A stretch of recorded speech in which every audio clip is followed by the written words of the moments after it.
Thank you very much. As you know, Little Big Planet was a very ambitious game for our small team.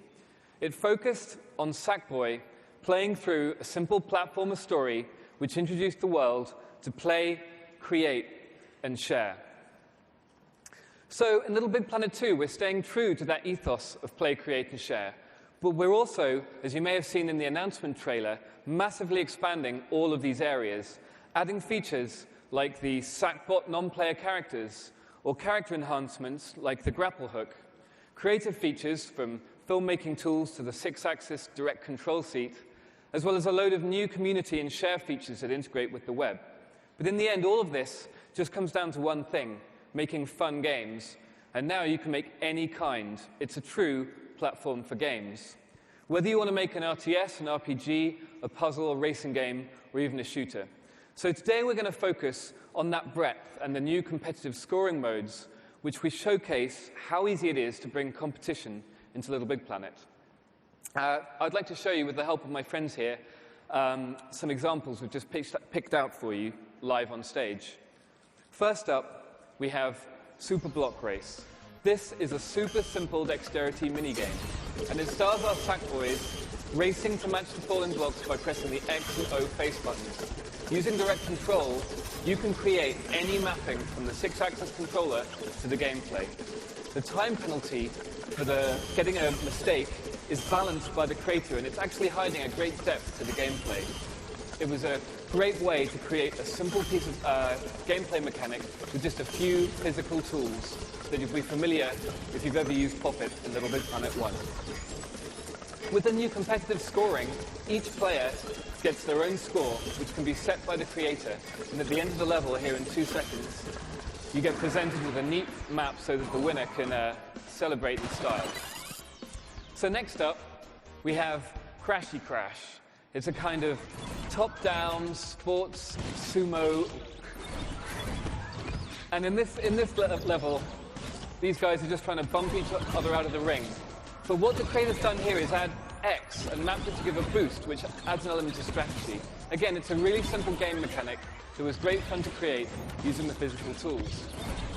This level also showcases, for those creators out there, the mover objects, which allow you to attach them to any piece of the world and make it move exactly how you want, ranging from the central spawn point, which moves objects between layers, to any kind of motion that you can imagine.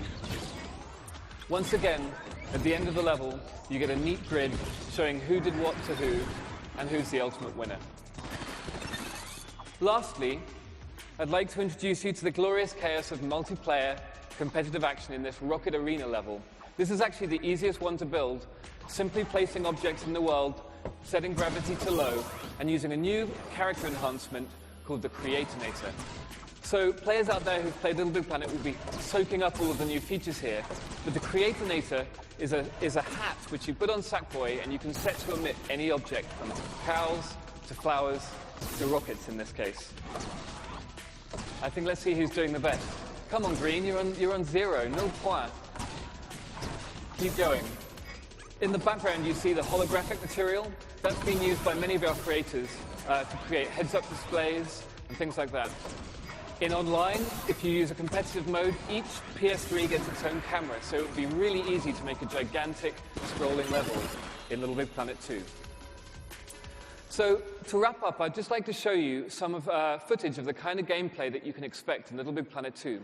Because when we were creating these tools, really we wondered, what will the breadth be? We'll stay true to the platforming at the heart of Little Big Planet. So what we did was invite some of the top creators down to the Media Molecule offices, and we just gave them 24 hours to run wild with the new tools. We did not give them any tuition or any help. They'd seen nothing. And this is all unedited footage created in one night by some guys, ranging from a kind of gallery shooter here. Sackboy is doing way more than just platforming.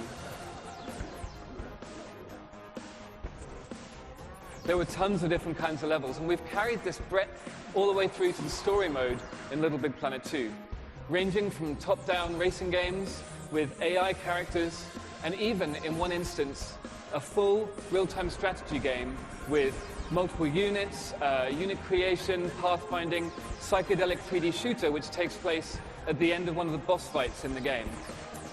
What you just saw was an example of the breadth of the in-game tools, the things that we use at Media Molecule and which our fans and our creators use also, ranging from custom HUDs to all of those features in the RTS. It's super easy and it looks beautiful.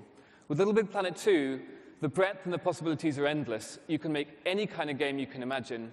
It's truly a platform for games. Thank you for your attention.